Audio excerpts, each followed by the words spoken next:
Il faut le dire quand même. Bah oui. Il faut le dire. Geza Merci Eli beaucoup. Betalsissim. Voilà, attends, là. Je share le screen.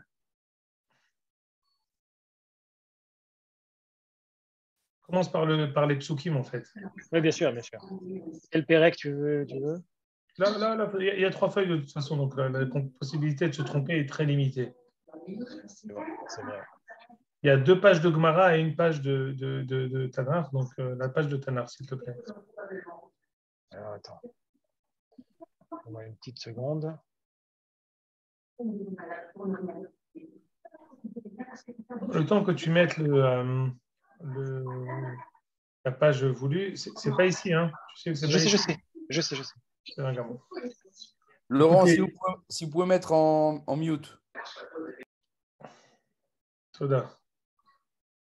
Alors, permettez-moi de vous dire que lorsque le Rav Tzvi Dakouk faisait ses shiurim de Tanakh, il y avait 50 minutes d'introduction.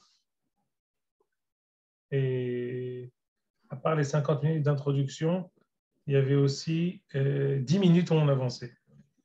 Les 50 minutes d'introduction, elles étaient particulières en cela que, comment dire, c'était toujours une mise en contexte. Ça, c'est très important. C'est ce que je vais essayer de... On n'a jamais fini de mettre dans le contexte quand on étudie le Tanakh. Toujours connaître la perspective. Et donc, pour le coup, et dans ce contexte-là, je me permets encore une fois de, même si c'est peut-être rébarbatif, on ne peut s'empêcher de mettre dans le contexte pour pouvoir commencer à parler de Ahab et de Eliyahu Hanavi, on ne peut s'empêcher de commencer par Attahu Lifnei Shenivra Olam. C'est-à-dire que nous savons que Am Israël est sorti d'Égypte. Am Israël, après être sorti d'Égypte, a fait le Het HaEgel. On sait que le contexte de Het HaEgel, il est des Otzmot Adirot, une volonté d'un peuple d'arriver sur cette terre, une volonté d'un peuple de travailler la terre. Lorsqu'on avait lu au nom du natif, Rov Tvuot Bekoach Shor. Ils ont fait un Hegel. Le Hegel, c'est le fils du Shor. Le Shor, dans les psukim, dans Michelet, c'est le travail.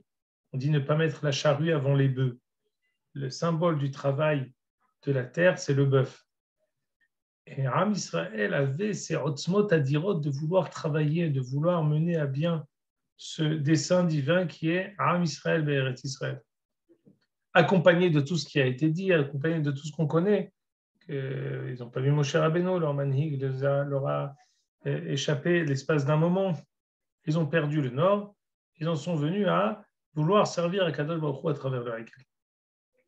Cette introduction, elle est importante parce que depuis lors, 480 ans sont passés. Dans ces 480 ans, il y a eu des montagnes russes. L'arrivée en Eretz Israël avec l'apogée Yehoshua ben Nun, 14 ans de guerre et de distribution, la mort de Yehoshua ben Nun, la tkoufa des centaines d'années des Shoftim, qui, avec des montées et des descentes, on avait expliqué tout le règne des Shoftim, la possibilité de Ram Israël de connaître ses Shevatim, la possibilité pour Ram Israël de vivre et d'être sous la tutelle de chaque Shevet, donner à chaque Shevet la possibilité de régner pour briller de toute sa couleur.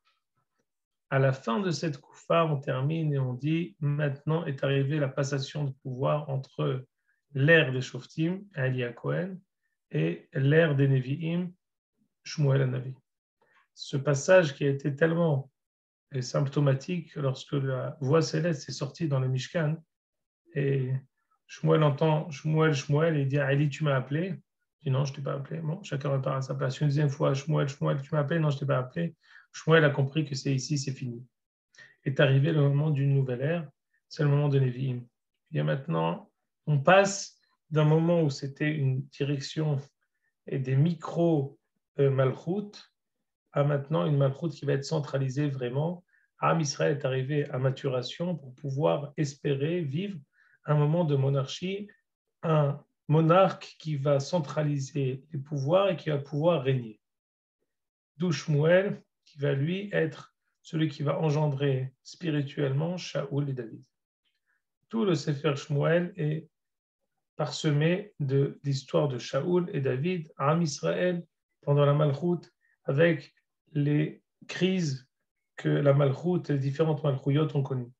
La crise de Shaoul avec Jonathan, avec David, la crise de Am Israël qui ne sait pas respecter Shaoul, Shaoul qui ne sait pas respecter sa Malchoute, la crise de David avec Avshalom, la crise de David avec Bathsheba, la crise de David avec ensuite la volonté de David de construire le Beth Amikdash pour aboutir finalement vers une Magefa qui va être la fin du Sefer Shmuel. Cette Magefa, c'est également Batzoret, cette famine qui va connaître 3 ans à Am Israël avec Atzirat Geshamim, pas de pluie, pour aboutir avec Revu Yemei David Lamout, le début du Sefer Melachim. Le début du Sefer Melachim, on avait dit en introduction que c'est synonyme de maintenant le Beth Amikdash. C'est plus maintenant, on ne s'essaye plus, sans dire Haz Shalom que chez David on s'est essayé, la Malchut de David était Mithilata vers Sofa, on avait fait des shiurim entiers. Celui qui veut piocher des shiurim qu'on a pu faire sur David en vue de Shavuot, on fait Megillat Ruth, trouvera à boire et à manger dans la tzidkut infinie de David Ameler, qui est Yesud Mashiach ben David. David Ameler qui n'a jamais perdu une guerre, David Ameler qui est toujours resté intègre, David Ameler qui est toujours resté humble, David Ameler qui était David ou Beddino, David Ameler qui a rédigé le Sefer Tehilim, qui est celui qui va en guerre et qui chante, qui est pour nous aujourd'hui l'inspiration de toutes les chansons, de toutes les prières, de toutes les possibilités. Il y a 10 langages dans Sefer Tehilim. Shira, Hallel, Lamnatseah, Mirtam, toutes les possibilités. 10, c'est toujours le chiffre qui fait référence à une multitude unique. Tout ça, c'est David. Cette même personne qui était guerrier, qui a mené à bien toutes ces guerres, c'est celui qui était le plus grand tzaddik, quand ce que dit Messiah Tesharim, David a Hassid. David était Hassid, il n'était pas tzaddik seulement, il était Hassid. Qui est Hassid Ani, dit lui-même. Donc, on connaît l'importance du Sefer Shmuel. Quand on arrive au Sefer Melachim, on en vient maintenant à Am Israël, qui reconnaît son roi. Si on avait voulu résumer les livres Yehoshua Shoftim, c'est Am Israël en Eretz Israël, tout court. Sefer Shmuel, c'est Am Israël en Eretz Israël avec une Malchut. Et Melachim, Am Israël en Eretz Israël avec une Malchut et avec le Beth Amikdash. Et le Beth Amikdash va être une donne qui va changer totalement la donne de toute l'histoire d'Israël. On va arriver à l'apogée, on va arriver à un pic. Et ce pic-là va nous amener, si on ne sait pas rester et perdurer dans la Madriga Gvoha, alors on descend. C'est ce qui va se passer, c'est ce qui va être matérialisé avec le schisme entre Yerovam et Rehavam. C'est ce qui va ensuite continuer avec la remise en cause de Yerovam des Nevi'im, qui va remettre en cause Ahia. C'est ce qui va arriver avec on va dire, le sursaut de certains Nevi et Sheker, la névoie elle-même, elle est Meshubeshet. Et maintenant, on en vient, après avoir remis en cause la Malchut, qui est séparée en deux. Après avoir remis en cause la névoie, où il y a des faux Nevi'im qui apparaissent. On en vient maintenant à comme une crise majeure entre Malchut Israël, qui excelle, on va dire, pas dans le bien, et qui va vouloir maintenant, mis à part la capitale de culte qu'elle va faire à Shomron, avec les Agalim que Yerovam ben Nevat a voulu faire, elle va aussi maintenant avec Ahav faire, comme ce qu'on voit dans la page qui est devant nous, Vayas Ahav et Ashav, Yosef Ahav le Asot, Ve'achais et Hashem, Mikol Malchais Al-Shayu Lefanav. J'ai commencé par Het Ha'egel pour dire parfois que aussi haut nous montons, aussi bas pouvons-nous descendre. C'est quelque chose, là, on va dire, le jeu, l'altitude qu'on peut prendre, elle prépare aussi une descente terrible. Elle est à hauteur du potentiel qui existe en nous. Et là, on va voir avec ici, ce qu'on a étudié la semaine dernière, c'est l'épisode entre Eliyahu Hanavi et Ahav. première apparition de Eliyahu Hanavi dans Sefer Menachim, c'est maintenant. Alors, en introduction à justement Eliyahu Hanavi et Ahav, on va voir ici un passage qu'on a commencé à lire la semaine dernière et qu'on va étudier maintenant. On va pouvoir rebondir sur ce qu'on a fait la semaine dernière. Alors, le passage dit la chose suivante. Beyamav, Bana Hiel Beta Eli et Yericho, Ba'aviram Bechoro Yisseda, Viskuv Tseiro, et Tziv de la terre. On voit que Akadosh Baruch Hu a vu les Nachon de nous approcher depuis Ahav jusqu'à Yehoshua. On va voir ici que la volonté de... Juste après, va Yomer Eliyahu Atishbi. Alors on a essayé d'expliquer la semaine dernière, on va répéter ça pour pouvoir ensuite continuer. Qu'est-ce qui s'est passé? Qu'est-ce qui s'est dit? Quelle était la volonté de Hiel de vouloir construire Yericho? Alors, comme on l'a déjà vu, je viens directement au fait. Yericho, comme vous le savez bien, c'est ce qu'on appelle dans le Lachon de la Gemara, qui est ramené dans Rashi dans Sefer Yehoshua, c'est Man'oulah shel Eretz Israël. C'est, on va dire, le verrou, c'est le portail. C'est par là qu'on est passé en Eretz Israël. Cette ville-là est appelée aussi au nom de Yericho. On dit que les Izim éternuaient à Yericho de l'odeur de la Ketoret. Il y avait la Ketoret au Beth Amikdash et l'odeur de Jérusalem à Yericho. Il y avait, et le Ra'avad dans Masechet Midot nous dit que c'était quelque chose de particulier qu'en chemin on ne sentait pas. De Yerushalayim et Yericho on sentait. Pourquoi? Parce que Yericho, on avait étudié ça en long, en large et en travers dans nos shiurim de Yehoshua. Au-delà du fait que ce soit le portail et le verrou de Eretz Israël, c'est aussi la ville qui a été réservée par Yehoshua, Teruma Lashem. Comme ce qu'on fait quand on fait les Bikurim, quand on fait Teruma, quand on a des Bechorim, toujours les prémices, on les réserve pour Akadosh Baruch Hu. Yehoshua a gardé les prémices d'Eretz Israël, qui est Yericho, pour Akadosh Baruch Hu. Sans aller très profondément, chacun comprend aisément que la capacité de quelqu'un de sanctifier quelque chose pour le ciel, c'est une conscience que c'est Akadosh Baruch Hu qui nous guide.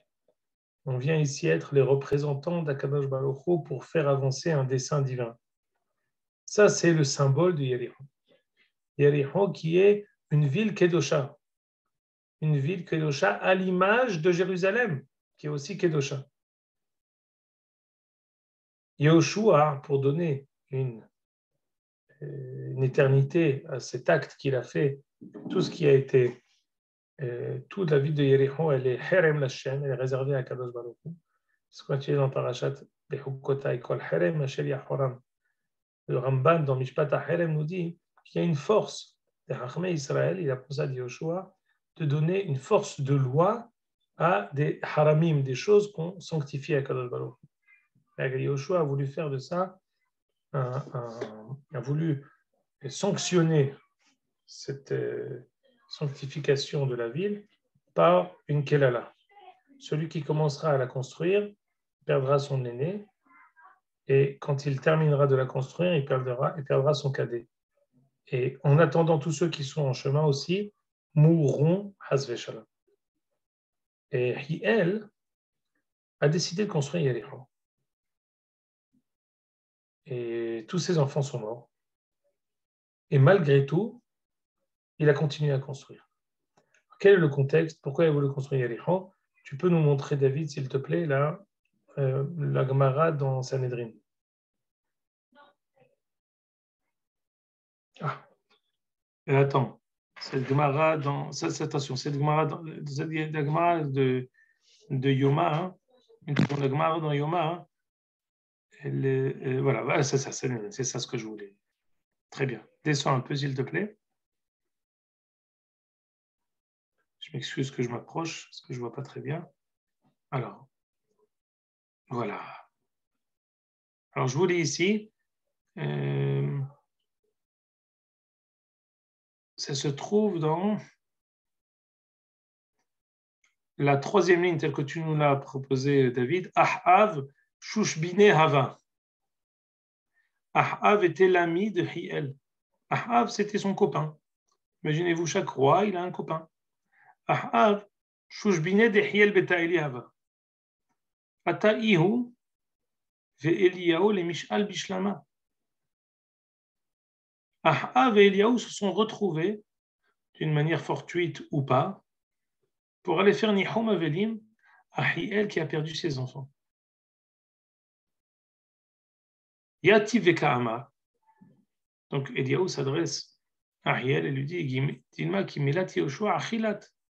Lo yerihu al Shem ila Hired, lo yerihu al Shem yerihu. Male Eliyahu in. Parce que la Gemara nous dit, sans rentrer dans les détails, qu'il n'a pas forcément construit Yericho, mais il a construit une ville qu'il a surnommée Yericho. La Gemara dit peu importe que tu construis la ville de Yericho, que tu construises une ville que tu appelles Yericho, c'est la même punition. Maintenant, écoutez, comment dire, qu'est-ce qui va se dire là-bas? Ahav dit, Amarle, Ahav répond, comment tu peux nous dire que ce qui s'est passé, dit Ahav à Eliyahu, c'est à cause de la klala de Yoshua? Hashta, lavteta de Moshe no kamekaima, laquelle là que Moshe Rabbeinu a énoncé, qu'on lit tous les jours, dans Kiryat Shema, Visartem, Va'avaditem, V'haraf, Hashem Bachem, Atzaret Hashemayim, que si on fait Avodah Zara, Kadosh Baruch Hu, il fait Atzirat Geshamim, il n'y a pas de pluie qui tombe. Et Ao Gavra, Okim le Avodat Kochavim, Al Kol Telem, Vetelem, Veloshavik le Mitra, de Mizal, Misgadle, Levateta, dit Yoshua, Talmide, il n'a pas laissé une parcelle de terre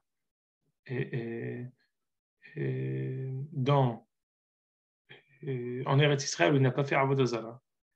Veloshavik le Mitra, et la pluie ne s'est jamais arrêtée. Les Vateta de Yoshua, Talmide, mais Kaima, tu vas me dire que Kadosh Baruch Hu va accomplir la Kelela de Yoshua. Miyad, Vayomer Eliyahu Tishbi Mitoshav Gilad, Hayashem Imiyeta Lumatar. Eliyahu lui-même va décréter une Atzirat Geshamim, le fait que la pluie, une sécheresse terrible qui va s'abattre sur Eretz Israël, sur Am Israël. Alors, cet épisode-là est étonnant. Parce que, qu'est-ce que Eliyahu il est parti faire chez Ahav, chez Hiel? Quel rapport il avait avec eux? Le shiur qu'on avait fait chez Jacob la semaine dernière, on a pris le temps de dire que Eliyahu avait décidé de planter sa tente, pas en Malchut ici, Yerushalayim, Malchut Yehuda, avec les tzadikim, mais en Malchut Israël, pour pouvoir sauver, pour pouvoir préserver, parce qu'il a une émouna profonde en la Houma. C'est dans ce cadre-là et dans ce spectre-là qu'on doit voir la Kelala ou le décret que Eliyahu va faire. Eliyahu, parce qu'il croit en Am Israël, il n'est pas prêt, les Hashlim Imamatsav. Il n'est pas prêt à recevoir sur lui cette situation où Am Israël est indifférent. Am Israël se permet de croire que ce qui se passe ici serait fortuit. La raison pour laquelle Eliyahu est parti chez Hiel, parce qu'il a voulu lui dire, écoute, Yesh din veyesh dayan. Toi, tu crois que ici, tes enfants qui sont morts, c'est un hasard? Non, Yesh HaKadosh Baruch Hu. Tu voulais construire Yericho, tu voulais faire abstraction du fait qu'il peut y avoir une ville qui est réservée pour HaKadosh Baruch Hu, HaKadosh Baruch Hu t'a puni.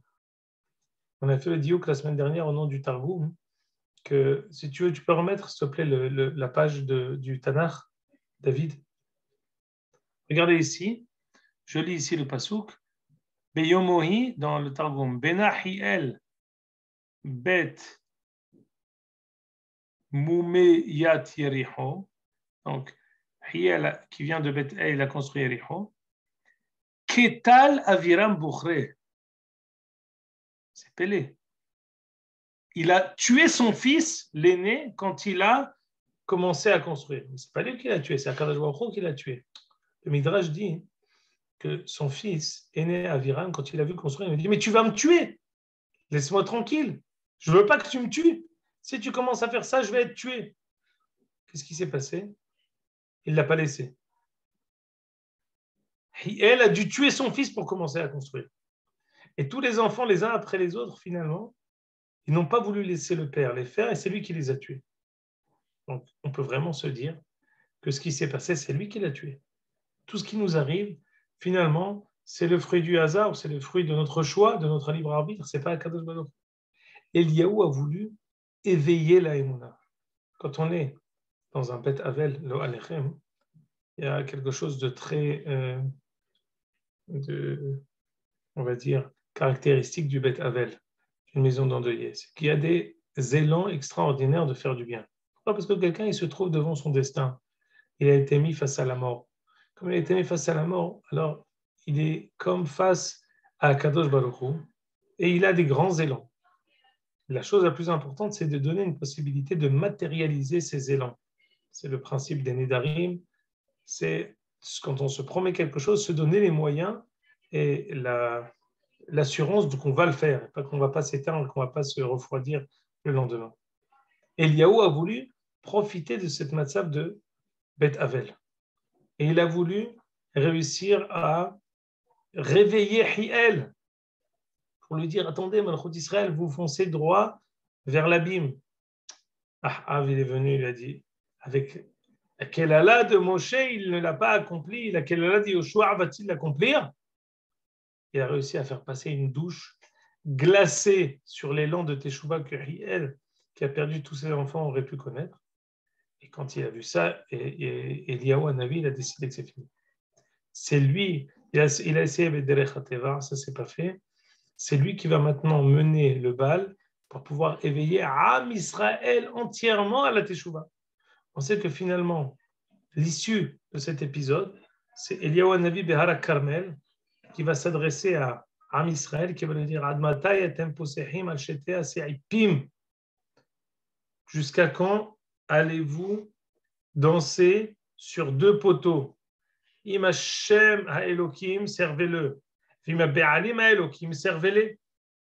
C'est-à-dire, il faut que vous choisissiez votre camp, vous êtes pour Akadosh Baruch Hu, pour la Avodah Zarah. D'ailleurs, le Midrash raconte que les Be'alim, ils savent que la Avodah Zarah, elle sait que Enaim lahem velo yir'u, oznaim lahem velo yishma'u. Aflaim velo yir'un, yedaim velo yemishun, avraim velo yalechu, lo yegu bi'gronam. Tu sais que la Avodah Zarah, ni elle voit, ni elle touche, ni elle sent, ni elle entend, rien. Et ils ont préparé le fait qu'il y ait dans le Misbéach du Baal, ils ont préparé une échappatoire. Et ils ont mis là-bas Hiel Bet Ha'eli, qui était avec des allumettes à l'intérieur pour fomenter soi-disant une flamme céleste. Mais le problème, c'est que pendant qu'il était là-bas, est venu un serpent et l'a mordu. Qu'est-ce que je veux vous raconter par ce midrash qu'on étudiera ultérieurement? C'est que cet même élan de tzidkout qu'il aurait pu avoir, qu'il a été refroidi, il est tombé lui-même dans ce propre piège. Quand il était ici, l'élan extraordinaire de Am Israël, peut-être pour faire Teshuvah, il a voulu lui aussi refroidir et allumer le feu pour faire croire qu'il y avait comme une rivalité entre Akadosh Baruch Hu et les Be'alim, mais il n'a pas réussi. Maintenant, je t'en prie, David, tourne-nous vers le Yerushalmi.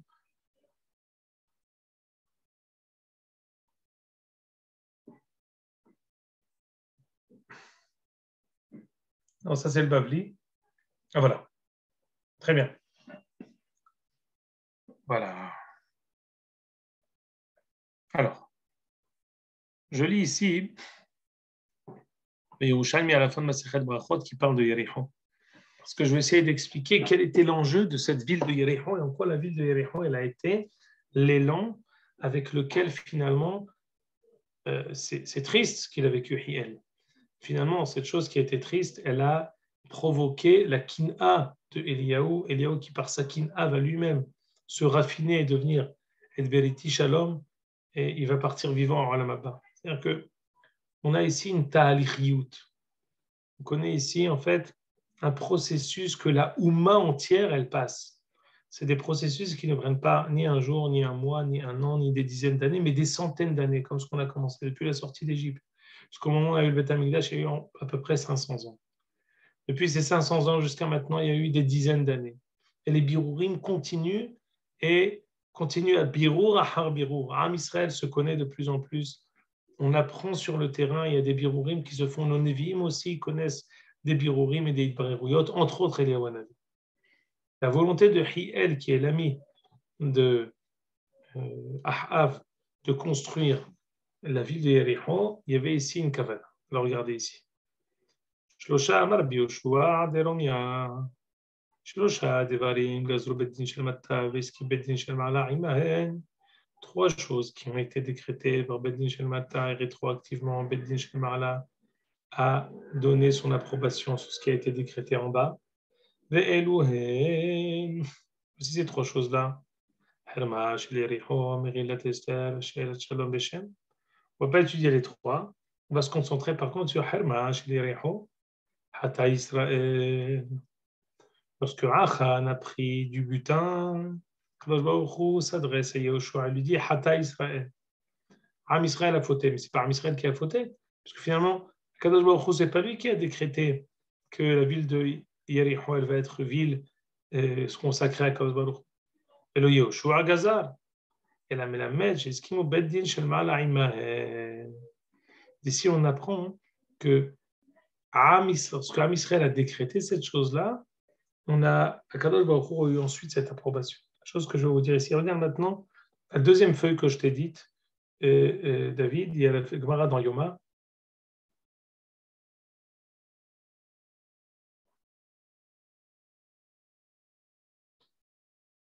Voilà. Une seconde. Descends un peu, pardon. Descends, s'il te plaît. D'accord. Voilà. C'est environ, là on se trouve, là où il y a plusieurs parenthèses dans la ligne. Alors tu vas 3 lignes avant. Et là on commence à Tanou Rabbanan. Le 4, Tanou Rabbanan. Asel Pe'amim Maskil Kohen Gadol et Hashem Beyom Kippurim. Le Kohen Gadol, il fait le vidouille. En général, il prononce 3 fois le Shem HaMeforach dans chaque vidouille. Il y a 3 vidouilles, ça fait 9. Puis le 10e, lorsqu'il fait le Goral, lorsqu'il tire au sort, quel va être le Seir de la Shem. Bevidouille Rishon, Shlosha Bevidouille Rishon, Shlosha Bevidouille Sheni, Shlosha Beseir HaMishtalea, Ve'echad Bagoralot. Ou Kvar Amrou, il a déjà été dit, Hashem, au Kvar Amar, Hashem Venishma Kolo Birich. À partir du moment où le nom de Dieu a été prononcé, son nom, la voix du Kohen Gadol, elle va jusqu'à la ville de Jéricho.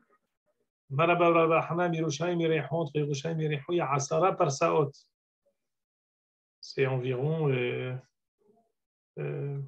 chaque parsa, c'est Arba'a Milin. Asara Parsaot, ça fait 40 milin. 40 milin, si on dit, c'est des dizaines de kilomètres. Sir Vedaltot Aechal Nishma be Shmonet Chome Shabbat. עזים שבריחו היו מתעטשות מריח הקטורת. נשים שבריחו אינן צריכות להתבשם מריח הקטורת. Les עזים, donc on va dire les brebis, les boucs de Yericho, ils éternuaient de l'odeur de la kétoret qui arrivait jusque là-bas. Les femmes ne devaient pas se parfumer grâce à l'odeur de la kétoret. La Gemara, elle va poser la question, Tosfot pose la question, mais on n'a pas le droit de profiter de quelque chose qui est kadosh, peu importe. Ce que ici je veux dire, c'est que la ville de Yericho, elle a 2 symboles. Le premier, c'est la ville qui a été la première ville qui a été conquise en Eretz Israël par Yehoshua. Et en fait, Hiel et Ahav étaient dans la même Haïtza pour faire encore une nouvelle capitale de culte contre Malchut Yehuda. Après, Shomron voulait faire une ville de culte, et ce n'est pas une simple ville qu'il a choisie. La ville de Yericho, c'est symbolique. C'est ici la ville qui a été réservée à Kadosh Baruch Hu. C'est une ville qui avait comme un tuyau direct de Jérusalem à Jéricho, comme ce qu'on vient de voir dans cette Gemara de Yoma. Parce que Ahav et Hiel sont dans la même Haïtza, comme ce qu'on a vu. Shushbine Hava, c'était son ami. On imagine bien que Hiel l'a fait sous l'impulsion de Ahav. Et la raison pour laquelle, finalement, ça ne s'est pas fait. C'est parce que c'est quelque chose de mathématique. Sur la chose sur laquelle on voulait remettre en cause Akadosh Baruch Hu, sur la chose avec laquelle on voulait fauter, c'est d'ici qu'on va pouvoir rebondir et avoir l'apparition extraordinaire de Eliyahu Tishbi. Première particularité d'Eliyahu. Deuxième particularité d'Eliyahu, c'est que Eliyahu, c'est le symbole de Torah chez Be'alpé. Quand on dit il y a trois choses que Beddin Shelmat Tagaza avait Iskim Akadosh Baruch Hu Mahen, les deux autres choses, elles sont ultérieures. Il y en a une qui est autant de Boaz et Ruth, chez Elat Shalom Bashem. Il y en a une autre qui est autant de Esther ou Mordechai qui a demandé à Esther, Kitvuni les Dorot, je veux rentrer dans le canon biblique. Mais la première personne qui a fait quelque chose, qui a eu l'approbation de Akadosh Baruch Hu en tant que peuple, parce qu'il y a plusieurs choses que Moshe Rabbeinu a faites, qu'on a été finalement, il a eu l'approbation rétroactive, c'est Yehoshua. On a dit que la descente de Ham Israël touche le Beth Amikdash, elle touche la Malchut, elle touche la Nevoua, elle touche aussi Torah Shebe'al Peh. Hiel Betaeli avec Ahav ont voulu maintenant toucher Aïnehem Shel Israël, les Talmidei Chachamim, l'autorité ultime de Ham Israël qui est Torah Shebe'al Peh. C'est quoi? Ça, c'est Yehoshua qui l'a fait. Alors tu vas voir, il ne va rien nous arriver. Et même si ça nous arrive, ce n'est pas de la Kadosh Baruch Hu. Mikre Kara, c'est un hasard. C'est ça ce que Ahav prend la peine de venir quand Eliyahu vient. Ahav, quand par hasard, vient s'immiscer pour arriver au moment où Eliyahu arrive. Et par sa He'ara, si la Nevoua du Rav n'a pas été accomplie, alors que Kadosh Baruch Hu, Erech Apayim Berav Chesed, Kadosh Baruch Hu, la raison pour laquelle il régit ce monde par la patience, c'est à condition qu'on prenne ça nous aussi comme une patience. Si quelqu'un, par contre, a dit cette patience-là, je l'utilise contre un Kadosh Baruch Hu, tout à faire ses sentes, il arrête.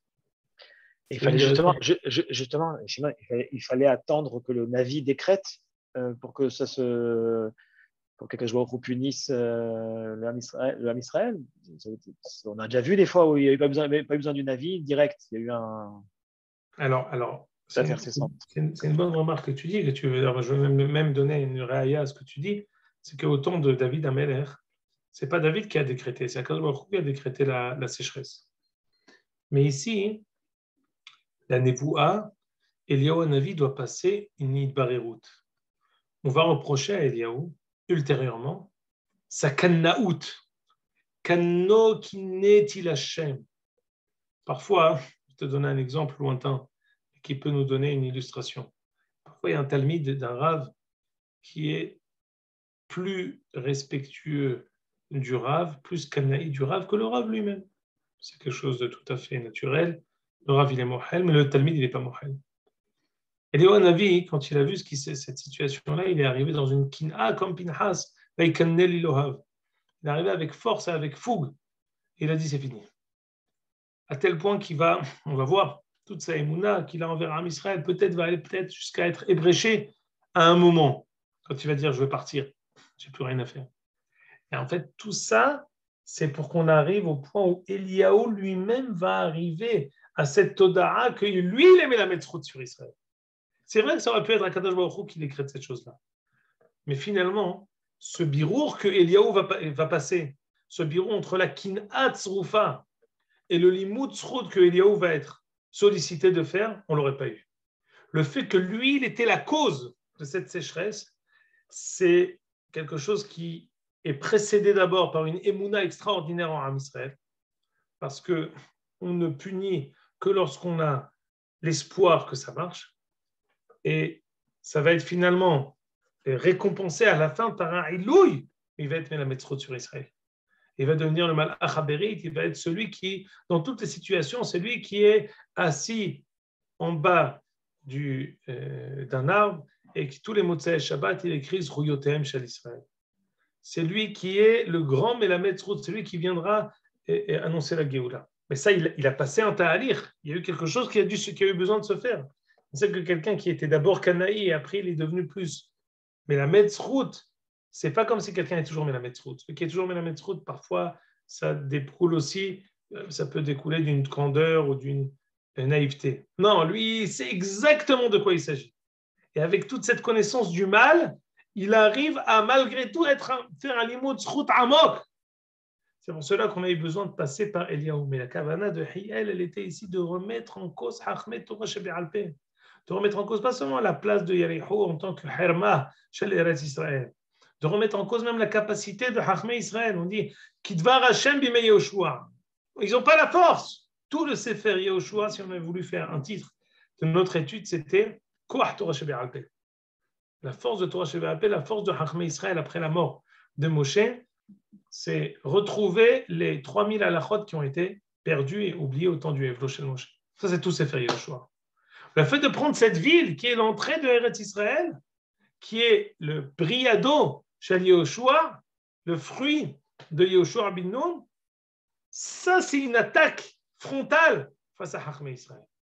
Et à ça, en fait, quand on arrive au plus bas, on ne peut que remonter. Et en fait, cette introduction, ce pasouk anodin, qui peut être comme note de la rédaction, Be'ama, Vanahiel, Vetaeli, Bisgouf Bechoro, Aviran Tseiro, Kidvar Hashem bimei Yehoshua, Vayomer Hashem, Vayomer Eliyahu Tishbi, cette introduction-là, elle est dramatique et elle est nécessaire, elle est sine qua non. Eliyahu, quand il a décrété cette sécheresse, c'était mitor ratzon et taken.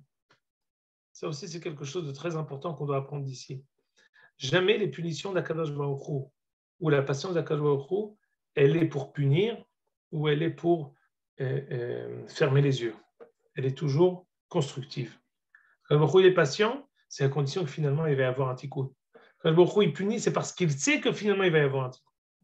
La patience ici d'Akadosh Baruch Hu n'était plus synonyme de patience, mais elle était synonyme pour les personnes qui fautent de vitour, comme si à Akadosh Baruch Hu, il y avait une possibilité de pardonner même sans teshuva, de fermer les yeux même sans raison. Immédiatement, ils sont foudroyés d'une sécheresse terrible. On étudiera les prochaines fois que cette sécheresse, elle va être générale pour tout le monde, et pour Eliyahu Hanavi lui-même, qui est persécuté et qui est poursuivi par Izével et par Ahav. Mais malgré tout, Eliyahu va continuer. Le shiur qu'on a fait la semaine dernière, c'était la force de Malchei Israël, Ahav et Omri, le père de Ahav, qui ont construit, Malchut Israël ont construit, c'est un zéchout. C'est la raison pour laquelle Ahav il a eu une lignée de 3, son père, lui et son fils. Il a une lignée, les autres Melachim n'ont pas eu ce mérite d'avoir une Malchut consécutive. Ahav il a eu ce mérite parce que dans toute sa rish'out, dans toute sa le'achais, il avait une volonté de construire le hall de Am Israël. Attention. Il y en a beaucoup qui se sont arrêtés dans la construction du hall sans la kin'a de Eliyahu. Non, on n'est pas prêt à rester dans le hall.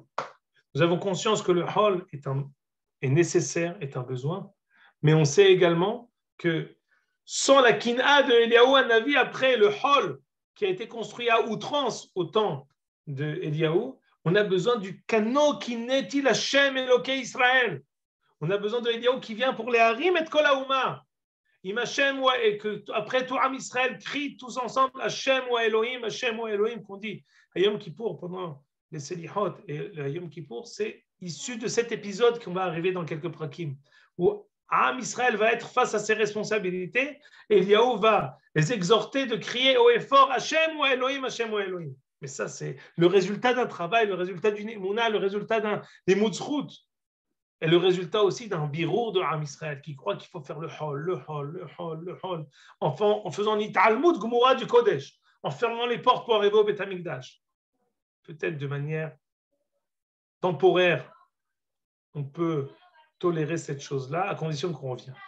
Mais si même quand il est question de revenir, on ferme les yeux, c'est fini. Quand on punit, on voit lui un avis qui, dans cette punition, c'est une punition qui est pleine d'amour. C'est une punition qui est là pour réparer. C'est une punition qui est constructive. C'est une punition qui va réussir à remonter la Oumma entière, presque au Mahamad Arsinaï. Comme ce que dit le Passouk à propos de Har Carmel, ce qui a été dit dans Har Sinaï, Anochi Hashem Elokecha, finalement à Har Carmel, il a été dit 2 fois Hashem Elohim, à ce qu'on dit à propos du Har Tavor. Anochi Ashira. Toutes les montagnes qui ont voulu recevoir la Torah sur eux, Akadosh Baruch Hu ne les a pas lésés. Et le Har Tavor qui a voulu, il y a eu la Shirat Dévora. Et le Har Carmel qui a voulu, il y a eu la déclaration de tout Am Israël de dire Hashem ou Elohim, Hashem ou Elohim. C'est quelque chose d'extraordinaire. Quand on a étudié Sefer Shoftim, on avait dit que l'une des psagot, l'un des points culminants du Sefer, c'est Shirat Dévora. Et l'un des points culminants de tout le Tanakh dans Sefer Menachim, c'est Hashem ou Elohim, Hashem ou Elohim. Ça, finalement, c'est le fruit de tout ce travail qu'a fait Eliyahu, et ça a commencé autour d'une simple table dans un Nihum Avelim entre Hiel, Ahav et Eliyahu. Eliyahu qui a compris que la patience ne portait plus ses fruits, il a décidé de punir, et cette punition va finalement relever toute la Ouma et va aussi rendre Eliyahu éternel, qui va devenir maintenant le Melamed Zchut à Sidrati Shel Kol HaOuma Kula, à tel point que c'est lui qui viendra pour annoncer la Géoula.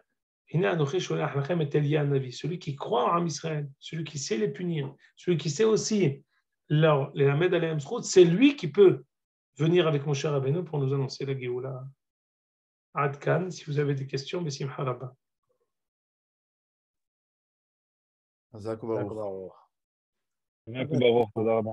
Salut les amis. Amen. להתראות. חזק וברוך. להתראות. כל טוב לכם. חיים טובים. כל טוב.